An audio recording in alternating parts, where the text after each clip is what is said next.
Keep that ass spinning.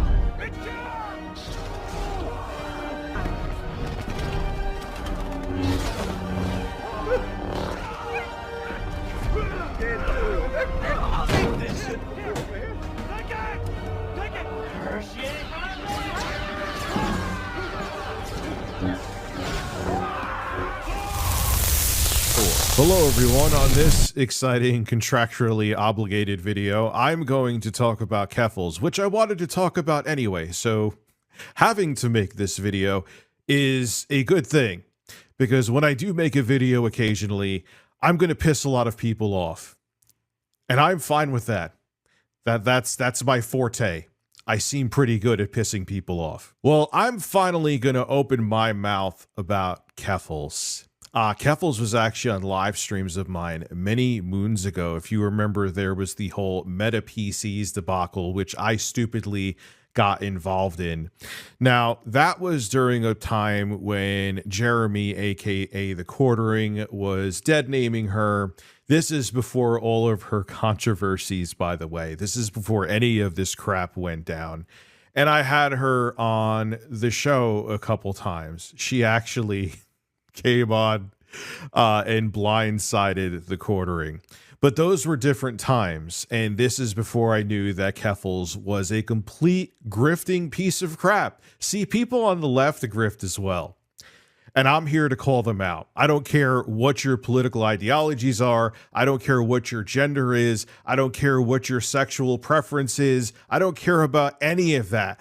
I think all human beings should be treated equally, but also be held accountable equally. But I don't see anyone really doing that in this community or on YouTube in general, because they're more concerned about the goddamn cash money and don't want their audiences to leave, who mostly want copium and affirmation. They don't care about what terrible things people do that are on their team, so long as they remain on their team. But I love calling all these son of a bitches out. I don't care where they lie with their ideologies. So I'll give you my short stack of things that Keffals has done. Now, if you remember, she got swatted first and foremost. And the story went from her waking up with guns drawn on her, then it went to her, having to put clothes on and go out of her door.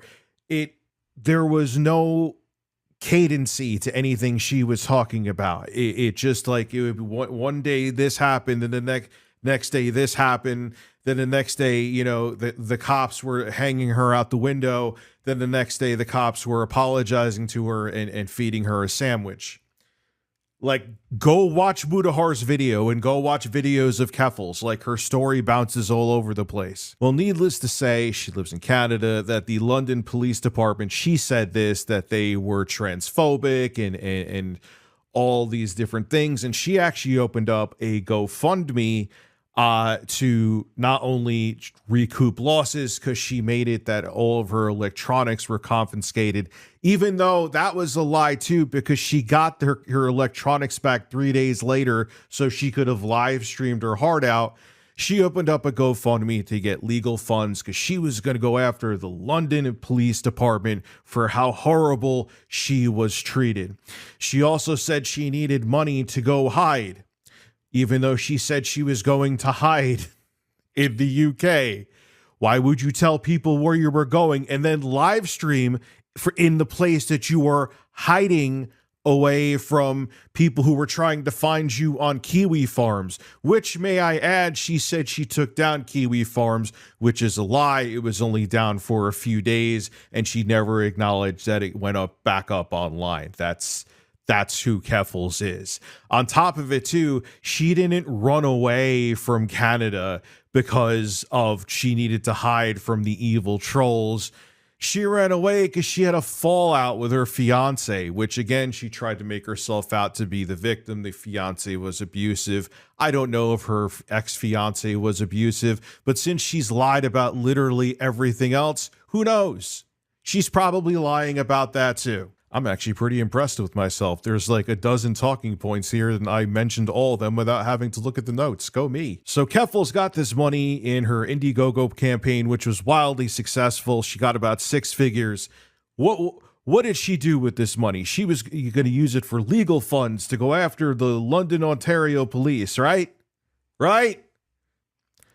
No. You want to know where the money went to? Here's a list of things. When she went to the UK, she paid a year's rent right up front for her luxury apartment. That was about $28,000 right there. She hired a security company to protect her identity and to tell her now how to not get doxxed, allegedly. There are DMs to back this up, but we'll have to say allegedly as well that she went on a Coke bender, okay? And I'm not talking about the soda, where they say she dipped into the Indiegogo funds, which again were supposed to be used for her legal case against the London Police Department. There's DMs saying that she dipped into those funds to get some nose candy for herself. But again, that's alleged. We can't just say that's what happened due to a DM. But she absolutely used the money for her rehab, which she went to for about 30 days, and that would be approximately $20,000. I wonder if the people that supported her, who wanted her to use that money for a legal fund, would want her to use the money for nose candy and rehab instead. Not saying you don't need rehab, but the rehab was an issue that you chose because of a lifestyle choice. It's not your audience's problem. And let's not get into Catboy Ranch, which this video is probably going to be demonetized anyway. But Catboy Ranch is another arc that if you want to go watch Mudahar's video in regards to Keffals, that boy, oh boy, things get really creepy. Had to make sure I mentioned it here. I wanted to make sure no one thought I swept it under the rug. But Catboy Ranch is a thing, and Keffals was involved in it. So, of course, right, all the social justice warriors out there that are actually looking for justice, like Vosh, they're making videos on Keffals right now. As a matter of fact, I'm pretty sure Vosh, if I could say his name without slurring it, is streaming as I'm recording this video.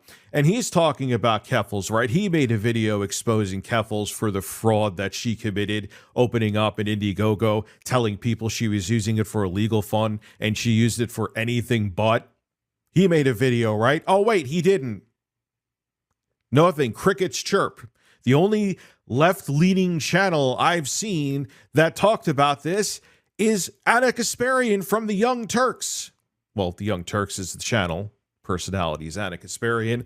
Not a soul else on the left is talking about it. You're no better than the people on the right that do this. You're no better, Vosh, than the quartering. You're not. Let's not get into the weird crap we found out about you. Actually, that makes you worse than the quartering. But you're doing the same thing. You're just, Keffals is in my camp. And so I'm not going to make a video about her. And you know what? Your audience does love it because you're just telling them what they want to hear. I'm not saying, Vosh, you don't believe what you believe, but you'll cover for someone in your camp even if they do something crappy because they're on your team, just like the right-wingers do. So you're like the left-leaning quartering, Vosh. Not to put this all on you, but it's just weird when someone does something awful like fraud and is proven to be a fraud like Keffals, just because they're on your team, you don't say a word.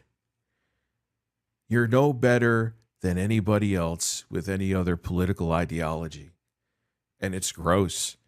And this is part of the reason why is it worth having a big audience? And look, I'm not saying I didn't make mistakes with my YouTube channel. I've made plenty.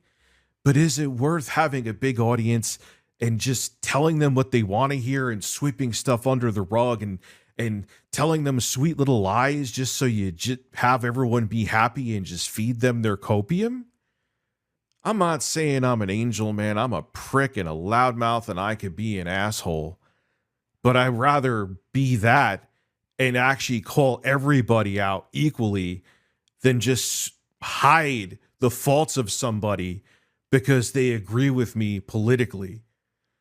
That's just crappy, creepy, terrible character. You don't have any character. You're just doing whatever you need to do to make your audience as big as possible and to make your channel as profitable as possible. And it's just gross. And I'll call it out. I don't care what side of the aisle it's on. I'm sick of it. This is Rich of whatever the hell I am, signing out. Have a good one. Hope you enjoy the new set. I think I look sexy on it. Oh, yeah, it turns me on.